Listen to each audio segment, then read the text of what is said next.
Hiya. One of my students recently showed me the Meep Moments UChicago essay, which I read once through and absolutely adored.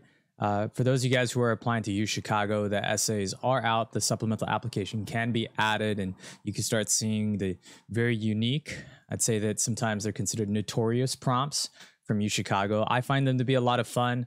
I think if you're the type of student that's very creative and someone who can really be flexible and let loose, and as I mentioned, have fun with your writing, you would shine in these areas. But yeah, I want to show you Meep Moments. This is kind of like the Costco essay that I uploaded several months ago, but for UChicago. Let's just go ahead and read through. They used the prompt, vestigial refers to genetically determined structures or attributes that have apparently lost most or all of their ancestral function, but have been retained during the process of evolution. In humans, for instance, the appendix is thought to be a vestigial structure. Describe something vestigial, real or imagined, and provide an explanation for its existence. Here we go. When I was 4 years old, I fell entirely and inexplicably in love with a little carrot-nosed Muppet by the name of Beaker. Immediately, I find that to be enticing. It doesn't require a Hollywood hook. I don't expect a high school student to write in this way and talk about a carrot-nosed Muppet. I think it's little points of diction like that draw me in. It makes me feel that it's going to be authentic. It makes me feel like this is going to be a bit of fun to read. Let's continue. Perhaps it was the unruly nature of the bright orange fuzz on his head, or the courageous grace with which he took Miss Dr. Bunson's verbal abuse time and time again. But something about that Muppet spoke to my Disney-worshipping, monster-fearing soul. Oh, the writing level, immediately I'd be able to sense is higher. It's definitely higher, tier 2, tier 1, S tier type of writing.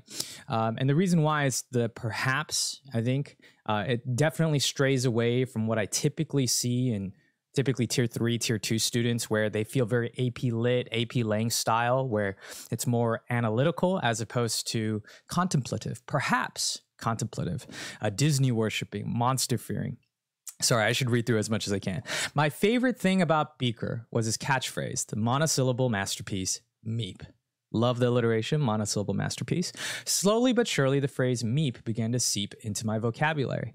When my mother asked if I had finished all my broccoli and I didn't want to tell her that I had slipped it to the dog under the table, I answered Meep.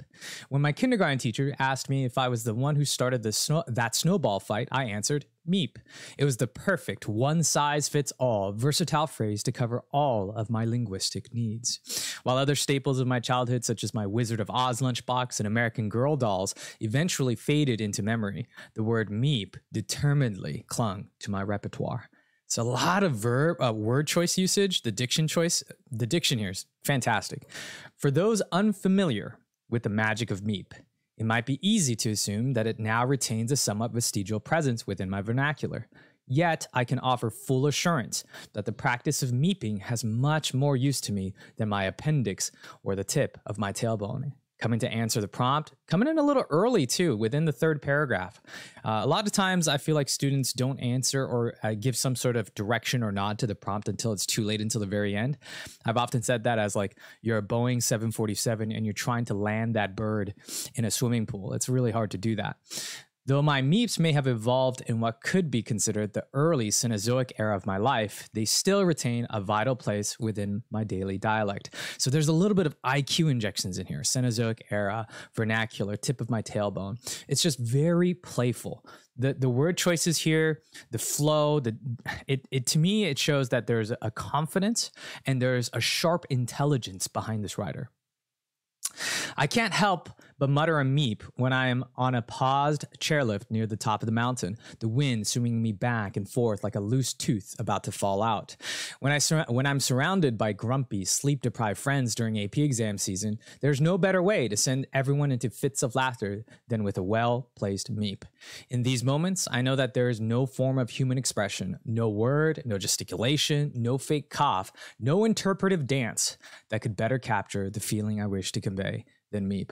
I don't think a bot can write something like this at this stage. I'm sure someone will prove me wrong, but like this doesn't read body to me. It feels very authentic, human, genuine. In addition to that, look at the diction. Besides the diction, look at the punctuation usage. Like the student is very, very clearly confident in grammatical structures, written language. For most of my life, I have thought of Meep as my own bizarre personal quirk. Then last year in AP Physics, I met a girl who merps. That was hilarious to me when I first read that. This is my favorite part. From the first moment we heard each other mutter our meaningless mantras, we became instant friends. She missed a comma there.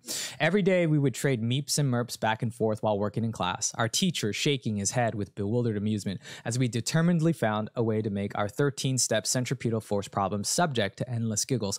I don't know if that was purposeful to repeat determinedly. Determinedly is not that commonly of a used word, so I noticed that she used it in the earlier paragraphs. Anyways, it was thanks to this girl, the merper, that I began to delve deeper into the Meep phenomenon. How is it that a word from my early childhood could retain such an important presence in my life today? Rhetorical question, really powerful. How is it that a vestigial word can still be meaningful? After much reflection, it became clear to me, after much reflection, comma, it became clear to me that the root of Meep's potence transcends its four-letter existence. It retains its staying power because it is in fact a manifestation of a desire that is common to all humans. It's kind of a stretch, but I'm having fun with it because you got the meeper, you got the merper, and the writing is just so good. It's so strong. Everyone wants to meep.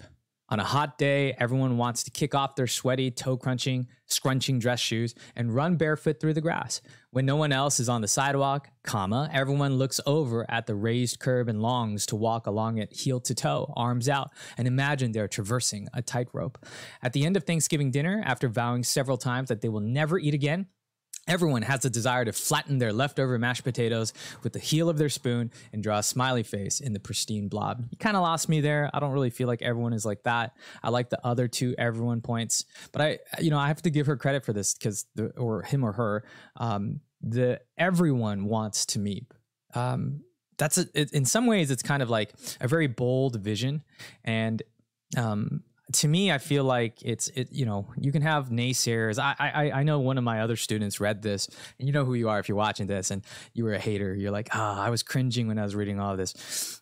I disagree, man. After reading at this stage, for students, we've gone through UC draft 1, 2, and 3. We're on personal statements. We're starting on early essays.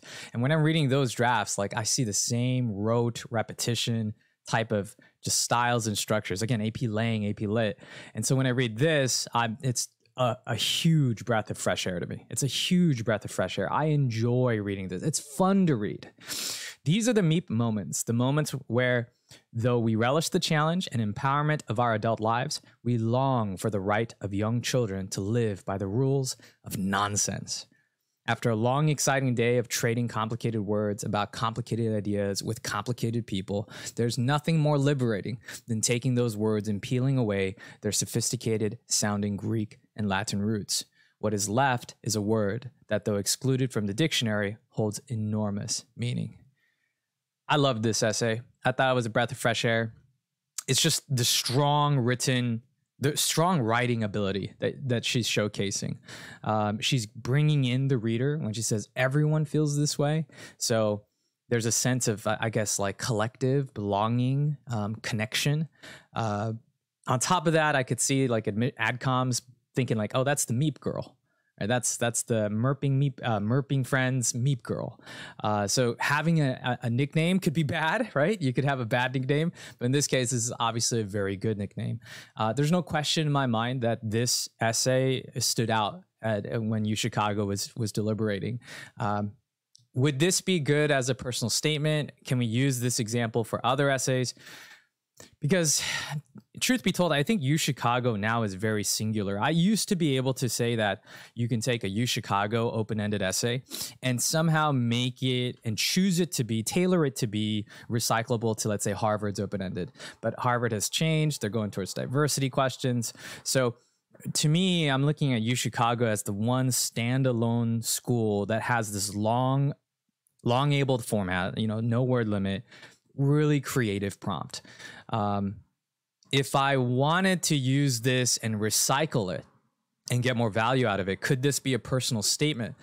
Can you get in being a Meeper? Maybe. I think it's not, it doesn't have enough personal detail or personal life circumstance and context for it to be a really good personal statement. But that, I think if you switched up maybe 200, 300 words throughout, you can absolutely make this a very, very interesting, very, very unique personal statement. Yeah, I just wanted to show you this. It made me excited to share because it was honestly a breath of fresh air.